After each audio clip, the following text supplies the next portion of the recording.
So it's been 2 weeks since the new map released, and I have some thoughts. Some great, a few concerns, and then some not quite sure on just how I feel yet type things. At least until we see more in this release style. I've also tried avoiding any possible videos of other content creators in this fashion, but I will be including some conversations I've had with others, or seen mentioned elsewhere that I think bring up some really fantastic points. First of all, the map and the different biomes. I am a sucker for cave systems, underground plant and fungi life, and just, the god rays. The god rays coming through the top where the saws have broken through the jade. The green jade everywhere and how it varies with all the water flowing, and then the pools the farther down you go. It really does capture that feeling of water seeping in and taking the mineral with it, making this almost sinister green as you delve deeper. Plus the visuals of miasma in the air, both that sinister wave just settling around the ceiling and then the droplets in the air. I love it. I love all of it. I literally just stopped and stared at some of the different textures and biomes.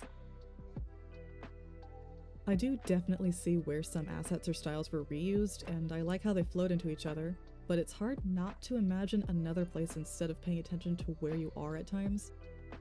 Like the first portion feels very, of course very on brand for EOD so far, but then as you go further in, I can't help but feel like we've gone back to Heart of Thorns. Like, ley lines aside, the layering of the cave flooring and some of the textures used feel almost too much like Tangle Depths and or some sort of Aura and Siren's End landing mixture. It's like they had a love child and then of course you split off like you would in Dragon Stand. It's still unique enough with all the Jade and EOD related textures to not be jarring. I don't know, it was just a weird little feeling of familiarity. It's definitely a hybrid with both the feel and functionality. I do love that some of the newer and brand new functionality was brought in though. The continued use of the zip lines here definitely feels more like an option now instead of it being forced to either use them or use something else. They aren't absolutely everywhere and you have a defined, clear path of where each one goes without having to watch where that little jade, that little green jade spark travels with every zipline you go to. The filter system is also an interesting add. While they are cool, I'm still not sure how I feel about them as a meta function. I think it in itself is a neat mechanic and it could be a buff or bonus down the line aside from what you already get with the little, I guess, different types of filters you can buy. But at the moment, I do feel like it's more of another checklist thing players have to do to just play. Kind of like agony resistance in fractals, it's more of a, hey, here's a mechanic that prevents you from taking more damage over time, and that's pretty much it. Doesn't really do anything else for you other than preventing you from dying to a health check mechanic that otherwise could just not exist. And even then, you still have to refill it. At least here, there's a more immersive story-driven reason as to why this miasma could affect you negatively, and therefore you need these filters to protect yourself. But I wonder if I would have preferred that or simply another permanent level of the Jadebot line so you didn't have to constantly refill it, or you could do tiers. But even then that would have required more mastery points and XP gathering after Rescue Protocol, unless they added it to an already existing level, kind of what they have now with the ability to buy those filters. But then with the first part, people wouldn't be able to get into the meta and story immediately the way that they can now. So it's definitely a give and take there. The meta. Let's talk about the meta. As a map meta, it's pretty standard.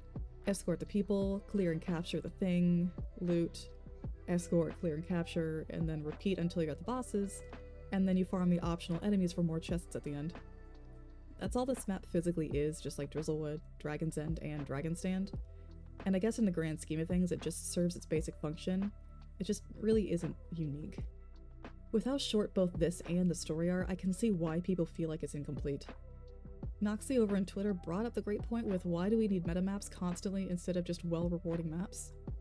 Like, why is it always a meta? I feel like the player base is kind of just expected that every new map we get has to have this grand event everything leads to, instead of just having good rewards for simply just doing things around the map.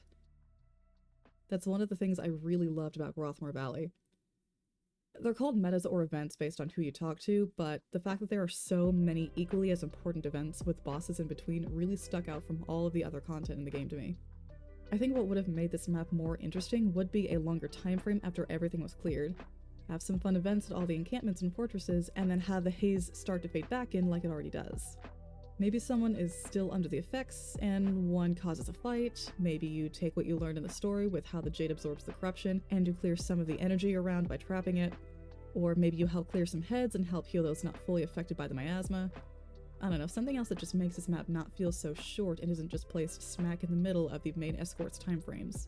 I know Preach covered this topic briefly too in his journey to Guild Wars 2 and how metas are a great default way of motivating players to work together toward one goal and kind of progress the area and kind of get them to just, do a thing together for rewards. But I would like to see more of that Grothmar Valley event style, rather than just going for the usual. I don't know, it just feels like the safe, tried and true route was taken.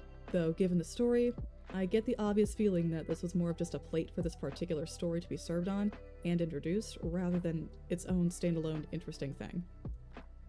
Again, the map is cool, the story is great, and we'll get to that in a minute, but the meta on its own is pretty vanilla feeling. I will mention the siege turtles though. Kind of like how you needed the siege turtles to break down the walls in Dragon's End, you need them to break through certain marked walls here, similar to how you have marked walls for beetles in other maps like Biora. What happens if you don't have any siege turtles? I haven't run into that yet and I don't know if we will, but what happens if somehow no one has a siege turtle? Is the map just not accessible, or can we just use the way station tables from Icebrood? I don't know, if there's a way around, let me know. It was just a thought I had since none of the other tunnels open up aside from the ones blown up by turtles, and whenever you hover over the walls, that buff that they have, it flat out says that it really doesn't take much damage other than from siege, aka siege turtles. I do like that they have more of a true usage beyond Dragon's End though. I'm glad they continued that. Also, the dialogue from the story while in the meta persists even after you've done the story. I saw someone in map chat like on day 2 or 3 just start caps lock yelling, "What's the plan? My character needs to know." And I felt that. The dialogue feels like it's turning into a worse version of "I can outrun a centaur," and I really wish they would have kept that to the story. Even to people that haven't done it yet, they really are lines that need context, otherwise they're just confusing. Like, why is my commander just emotionally panicking right now? Speaking of story, we go from drooling over Rama and heart-shaped sushi and a cute montage of Gorogorama bonding, to the commander just full-on having an intense episode of PTSD catching up with them. Like, I wouldn't even use the phrase emotional breakdown because the commander straight up does not have time to deal with, let alone process their emotions towards the end. It quite literally just swats them upside the head every now and again, and then with a baseball bat after the boss encounter, knocking him out cold. It's not until then that the commander themselves and company really understand what the commander on their own has been through, and I think this is really where you get to see what the meat and bones of these upcoming updates are going to be made of. Hopefully. We finally get some in-character acknowledgement of just a few things the commanders had to shoulder. I don't want to spoil any previous expansion story for anyone, but it's safe to say the poor commander has that typical, "I'm the main character, I'm just supposed to deal with all of these incredibly traumatic things and somehow have it not affect me" syndrome forced upon them, pretty much like every other main character in any other game. But Guild Wars 2 has been delving into the mental health topic more, and it seems like, thankfully, they've fully committed to addressing the commanders.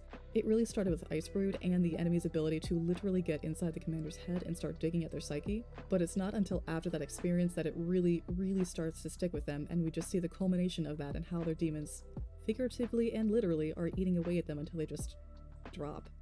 And then they're hit with the, "I know, we know this really sucks for you, but we're gonna have to use that because, surprise, your mental health issues are now our weapon. Nothing of you isn't for the exploitation of the greater good. Don't worry, I chose nobility for my character's backstory, so she's at least got the money for therapy after all of this if she gets the time off her work."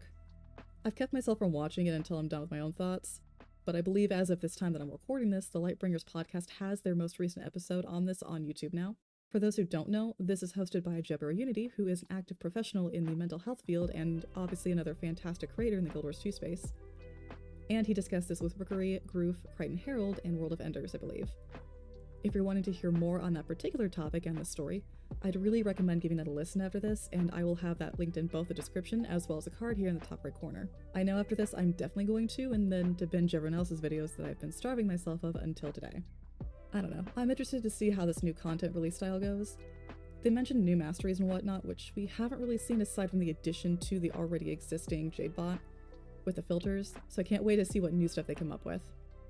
I hope they take what all the community has said so far about this update and really fine-tune it, but it's already not far from the Living World season episodes content they've already done, at least from a player's perspective. I don't know, we'll see. As others have put it, I'm not a doomer or blindly in love with the idea, but I am cautiously optimistic. Also, I felt slightly burned on the commander's behalf when Rama said not to ask him about his love life or he'll interrogate us about ours. Like, either this man knows the commander doesn't have one and is teasing them, or he's gonna get a real awkward, "I physically don't have the time or emotional capacity for one if you couldn't tell." I don't know. On that note, I'm gonna go deep dive into some videos and wait for the next release. Let me know what you guys think below.